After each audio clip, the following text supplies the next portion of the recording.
Question number 7, the Honourable Clayton Cosgrove. Mr. Speaker, my question is to the Minister of Police and asks, was she briefed on the issues surrounding allegations in respect of Superintendent Graham Thomas? If so, what was the date and content of the briefing? The Honourable Judith Collins. Mr. Speaker, yes, I was verbally briefed by police on the 27th of December 2008. I was informed that there had been an incident involving a senior member of police and that it was being investigated. I was later advised that in accordance with the requirements of the Police Code of Conduct, that once it became clear that there was insufficient evidence to proceed with a criminal case of drink driving, that police moved swiftly to institute employment-related processes. The Honourable Clayton Cosgrove. Has she received an assurance that the correct procedure had been followed in respect of investigating this matter, so as to ensure that the officer in question was treated no differently than any member of the public would be? And if so, does she accept that assurance? The Honourable Judith Collins. Yes, Mr. Speaker.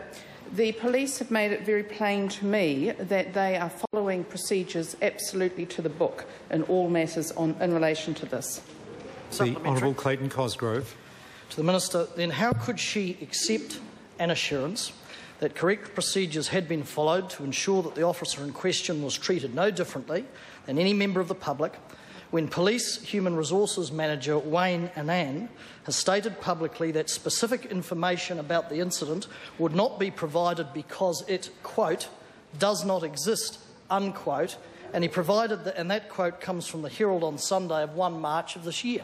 The Honourable Judith Collins. For the member's benefit, the departmental responses to the Official Information Act requests are the responsibility of the police.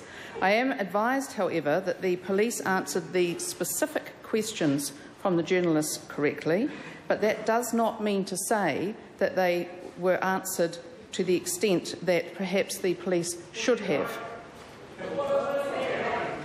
The Honourable Clayton Cosgrove.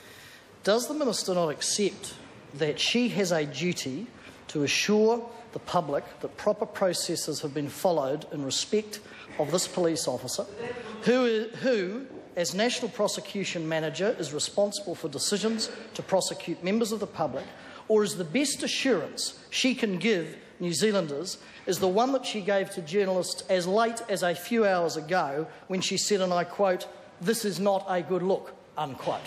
The Honourable Judith Collins. Mr. Speaker, I actually agree with Mr. Cosgrove when he stated and quoted today in Dominion Post that continuing speculation about the case damaged public trust in police and undermined their good work. And certainly I know that he will have the opportunity.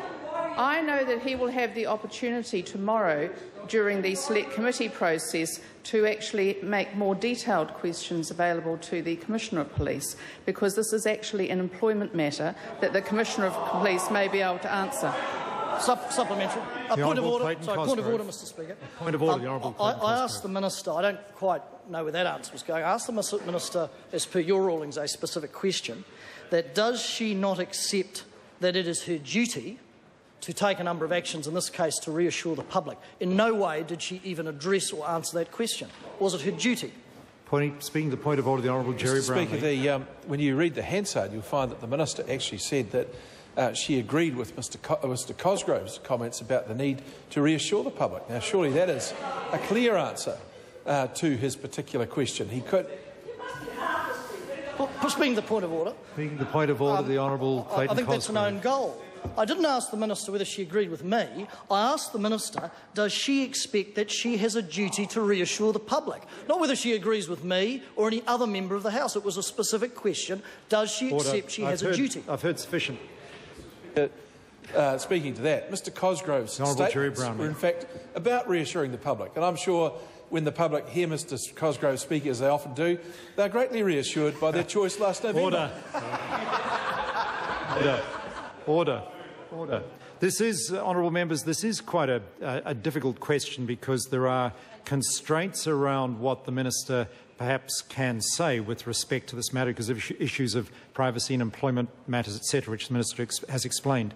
However, I invite the minister to repeat his question with respect to assurances to the public, and we'll listen to the... I want to satisfy myself I've heard the question properly, and we'll let the minister answer. Point of order, Mr Speaker, before you go to that. The Honourable during the last Trevor point of order, some comments were made to you by the Honourable Jerry Brownlee, which I think, if they were made in the frivolous and facetious way that they were by someone on this side of the House, we would have been admonished. You didn't admonish him. Order. I obviously didn't. I thank the honourable member for his attention. I didn't pick up what he was concerned about, and therefore I couldn't take action on it. But I've invited the honourable member to repeat his question. Let's listen to it very carefully, and the minister, where she can, will answer it. Thank you, Mr Speaker. So the minister, does she not accept that she has a duty to ensure that the public that proper processes have been followed in respect of this police officer, who is, as National Prosecution Manager, responsible for decisions to prosecute members of the public, or is the best assurance she can give the one she gave journalists as late as a few hours ago today when she said, quote, "This is not a good look," unquote? The Honourable Judith Collins. Right, Mr Speaker, I've actually already answered that, and I've said that it is important. And I've said that the Police Commissioner has assured me that processes have been completely followed according to the book. And if he didn't remember that answer, I'm quite happy to provide it again. Police have given me those assurances. And I think it's very important that the public have confidence in the police, and I'm surprised that that member keeps wanting to undermine them all the time. Supplementary. The Honourable Clayton Cosgrove. Supplementary, Mr Speaker, to the minister. Is her silence on this matter a result? Is her silence? Is her... Order. Is her silence on this matter over the... Order. Order. Order. Order. The member has a right to ask his question. Thank you, Mr The Speaker. Honourable Clayton Cosgrove. Is her silence on this matter over the last week as a result of advice that she has received from the Minister of Corrections on how not to handle employment matters? The Honourable Judith Collins. Mr Speaker, obviously I can't have been silent, otherwise that member couldn't have quoted me.